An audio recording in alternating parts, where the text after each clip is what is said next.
When we see descending notes like this, we know we are in the glumbo section. However, when we see ascending notes like this, that marks the transition to the bluebo section of the rastupuary form. This is kind of what a lot of form analysis sounds like to me. That's because most of what you learn in a traditional form analysis class is descriptions of musical convention from a particular genre, period, and tradition. As a composer of contemporary and commercial music, a lot of that stuff is just not that useful to me.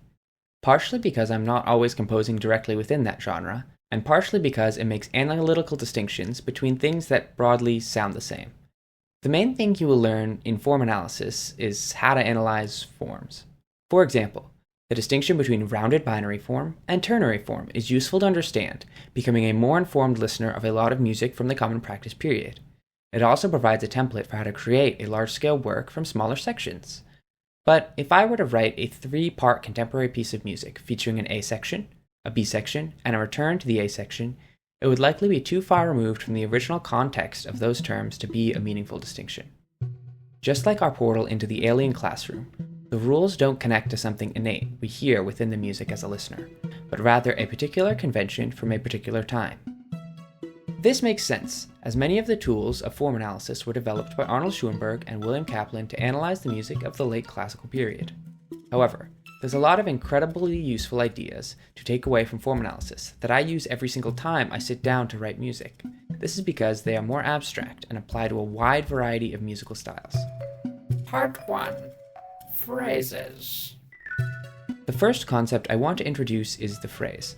John Peterson in Open Music Theory has a great definition of a phrase, defining it as a relatively complete musical thought that exhibits trajectory towards a goal, often a cadence.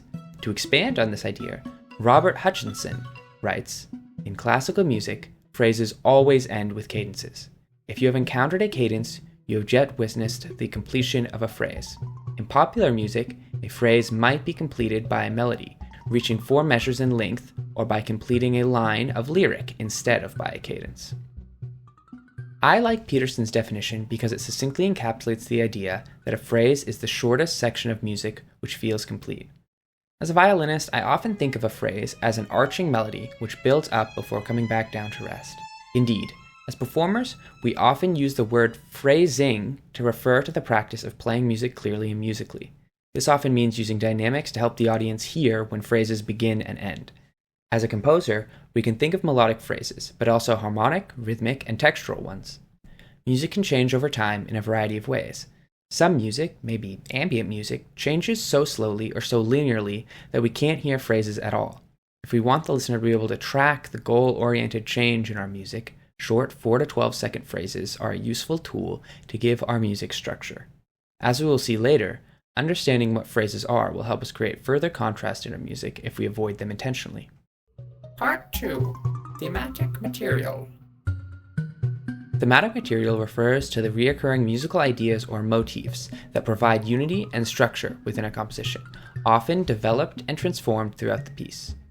It's the part of the music most people remember when they think of that piece. Coincidentally, themes usually contain phrases. While themes are traditionally wrapped up in the ideal of melody, this is not always the case. When writing background music without a strong melody, I still like to include recognizable phrased rhythmic or harmonic material which is contrast with non-thematic material. Let's take an example from contemporary media. The title track from the latest Valve software game Deadlock features a strong melodic theme which repeats twice with different orchestration.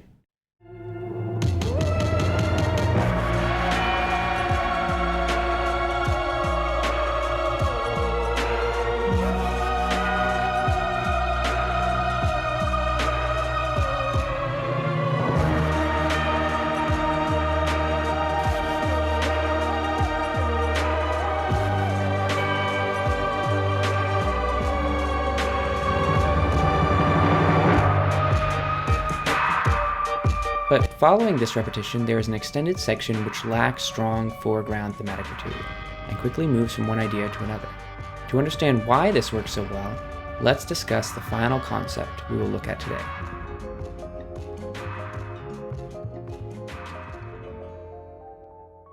Part 3.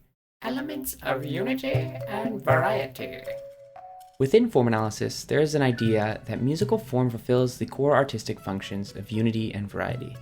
But there are certain musical elements that make music more united, and other elements that make music more varied. Elements of unity include repetition and ostinato, cadences, and motives. Other elements of unity include the use of themes and phrases. Elements of variety include sequence, modulation, contrast, and variation, as well as development, or the change of existing material over time, and transitions that connect thematic sections. This too comes specifically from analysis of European music from the late 1700s, but unlike rounded binary form and ternary form, this idea is incredibly applicable.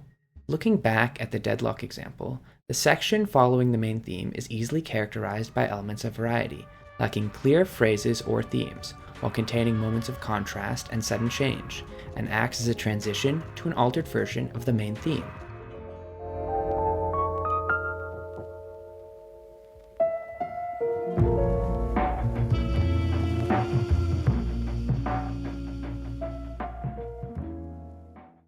Now, let's check back with some alien music.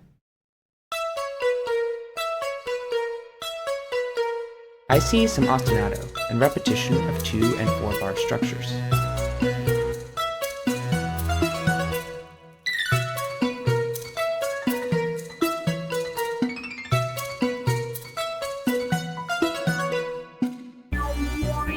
Here's a 4 bar melodic phrase.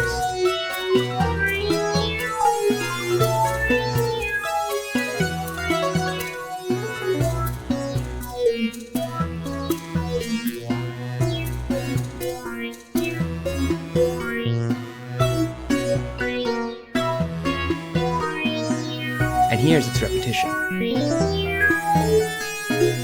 These are all elements of unity. But what's this? Here's a new idea, which is being sequenced and developed.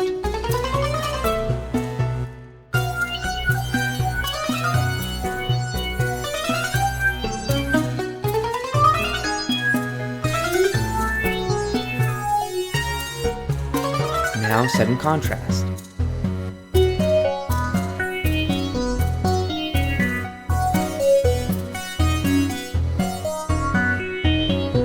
And it ended abruptly because this video is already long enough.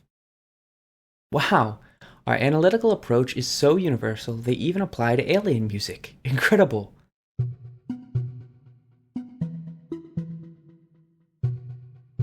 There's a huge amount of value in understanding the effect different compositional techniques might have on this unity to variety axis. I've received a lot of critique by my composition professors that my music lacked room to breathe. If you are constantly writing dense thematic material, the listener might not have time to absorb the themes you are trying to present. Like we saw with the deadlock example, a period of non-thematic material only serves to make your themes hit harder. Having a strong grasp of phrasing, placement of thematic material, and elements of unity and variety can only make you a better composer. My goal with this video is to share practical approaches to using some simple ideas from form analysis as a composer. No analytical approach is universal, and there are infinite ways to write and understand music. That said, I hope this video provides a useful foundation for understanding a wide variety of music and a new way to understand your own work. I was overwhelmed by the amazing response my previous video received, which you can find here. I would love to commit to creating more videos in the future. If that is something you would like to see, definitely subscribe, like, comment, and other such mundane activities.